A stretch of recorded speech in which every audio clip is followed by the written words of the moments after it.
स्वागत है मेरे प्यारे दोस्तों आपके अपने चैनल एग्जाम नोटिस में।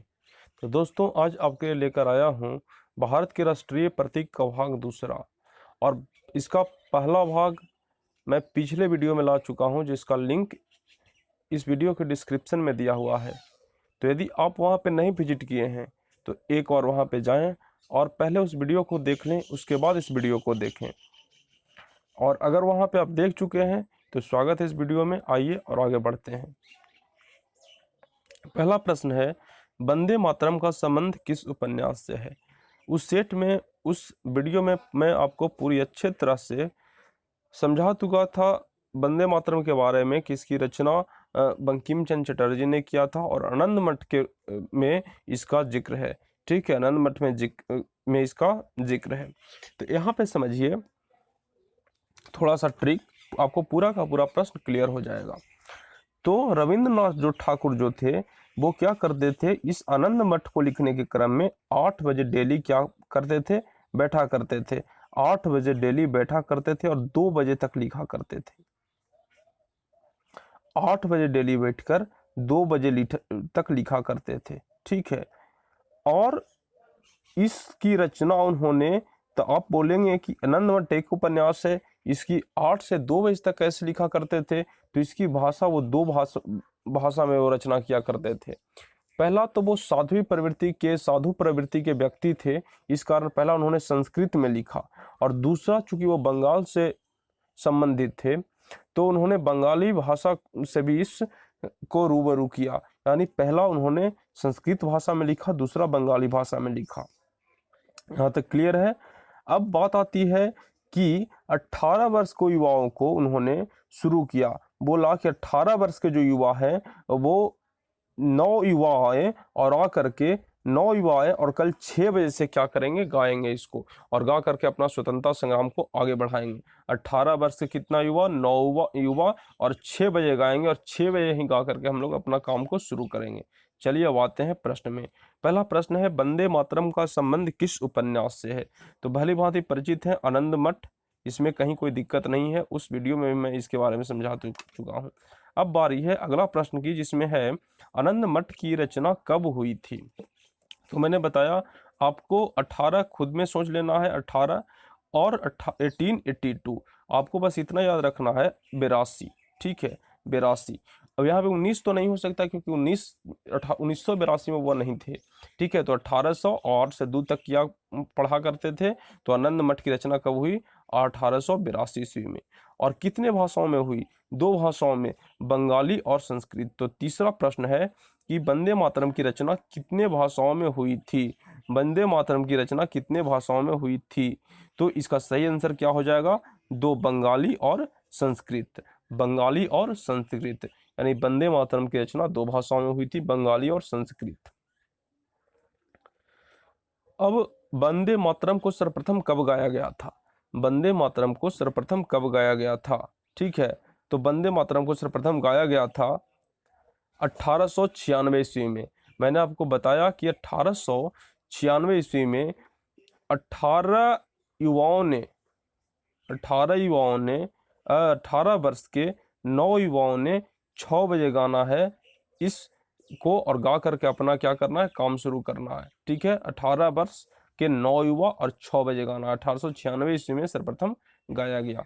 ठीक है, तो आपको दोस्तों याद रहेगा, जैसे ही आपको माइंड में आएगा बात कि वंदे मातरम कब गाया गया था, तो 18 वर्ष के युवाओं ने 9 युवाओं ने 18 वर्ष के 9 युवाओं ने 6 बजे इसको शुरू किया था। इस कारण इसको याद रखें कि वंदे मातरम कब गाया गया था? 1896 ईस्वी में। अगला है, भारत का सर्वोच्च राष्ट्रीय पुरस्कार क्या है? और सबको पता है कि भारत का सर्वोच्च राष्ट्रीय पुरस्कार क्या है? भारत रत्न। और इसको मेंशन करना यहाँ पे बहुत जरूरी था। तो दोस्तों आप निश्चिंत रहें, मैं भारत रत्न से रिलेटेड जितना भी अभी अवार्ड मिल चुका है और जो इसका इंपॉर्टेंट फैक्ट है, मैं पूरा का पूरा किसी वीडियो में लेकर आऊँगा, तो उसमें भारत रत्न हम लोग पूरा का पूरा क्लियर करेंगे। चलिए आगे बढ़ते हैं। अभी फिलहाल इतना समझिए कि भारत रत्न किन किन क्षेत्रों में दिया जाता है। ठीक है, तो चलिए हम लोग अपना क्या करते हैं, पढ़ते हैं और खेलते हैं, पढ़ाई प्लस खेल। ठीक है, तो यहाँ देखिए हम लोग क्या करते हैं, पढ़ते हैं प्लस में खेलते हैं। खेल हो गया, और पढ़ते क्या है ज़्यादा? साइंस, तो यानी विज्ञान, तो विज्ञान और खेल में मिला। अब कला साहित्य, हर एक पुरस्कार लगभग थोड़ा कला साहित्य में मिलता ही है, तो इसको आप कला साहित्य याद रखेंगे, ठीक है। कला साहित्य, पढ़ाई खेल यानी विज्ञान पढ़ते हैं ज़्यादा तो विज्ञान प्लस खेल हो गया, पढ़ाई कला और साहित्य हो गया, और एक है सामाजिक सेवा, ठीक है। कला साहित्य, विज्ञान खेल और सामाजिक सेवा, यानी इन 5 क्षेत्रों में भारत रत्न क्या किया जाता है, दिया जाता है।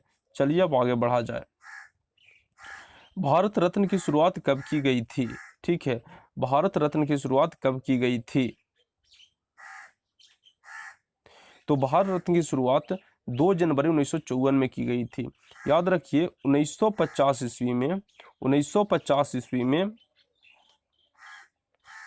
1950 ईस्वी में हमारा संविधान क्या हुआ, लागू हुआ, और लगभग 3 वर्ष इसको लग गए क्या करने, स्टेबल करने में।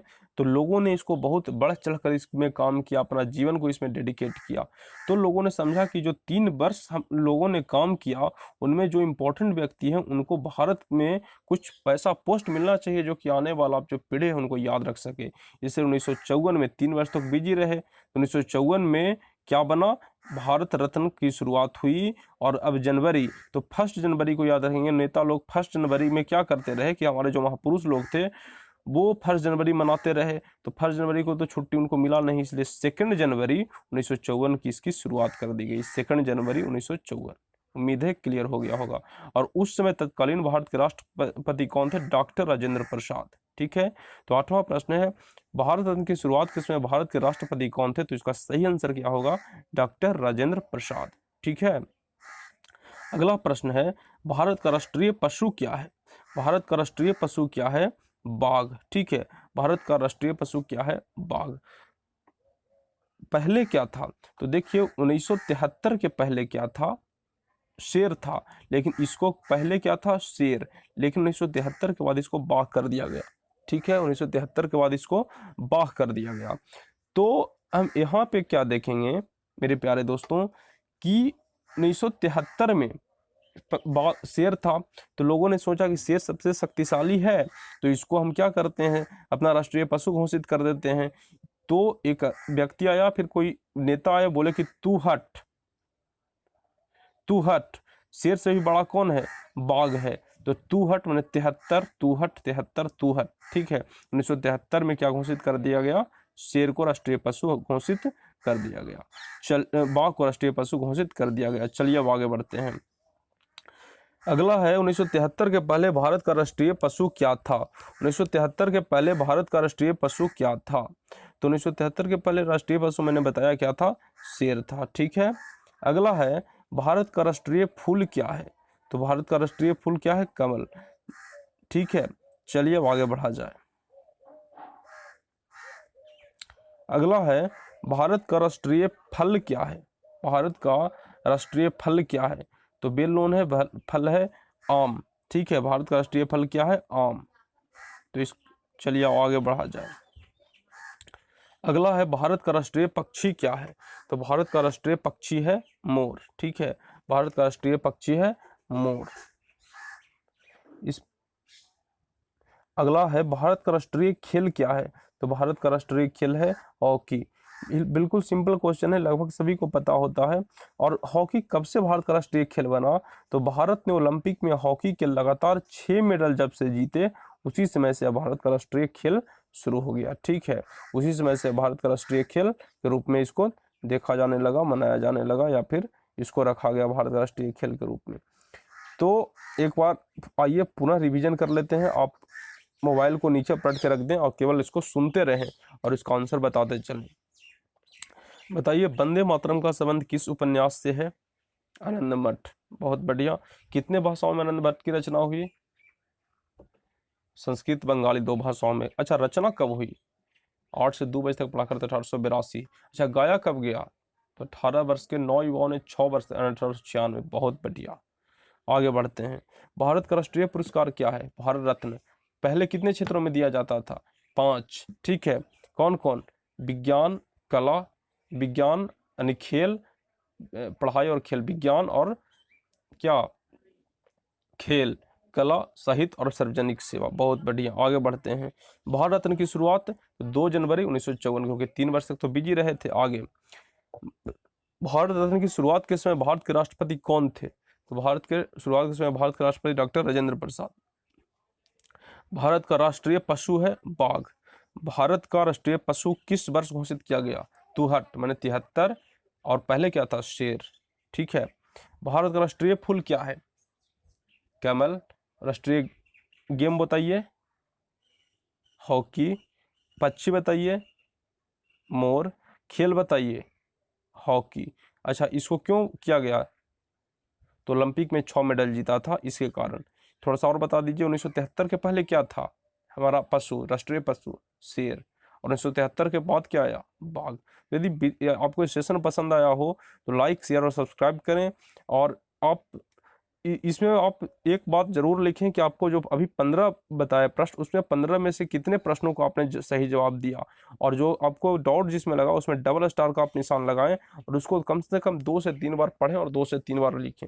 तो दोस्तों, चैनल को अगर आपको सेशन पसंद आ रहा हो तो लाइक करें, शेयर करें, और नए हैं तो सब्सक्राइब करना ना भूलें। वीडियो देखने के लिए बहुत बहुत धन्यवाद। और हाँ दोस्तों, जो अगला वीडियो है बहुत ही ज़्यादा इम्पोर्टेंट है, आप उसको जरूर देखें।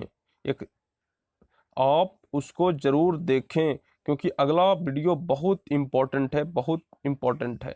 ठीक है। और हर एक लगभग अधिकतर क्वेश्चन परीक्षा में उसी वीडियो से आने वाले हैं, तो आप उस वीडियो को अवश्य देखें। तो ठीक है, अब चलते हैं, मिलते हैं अगले वीडियो में।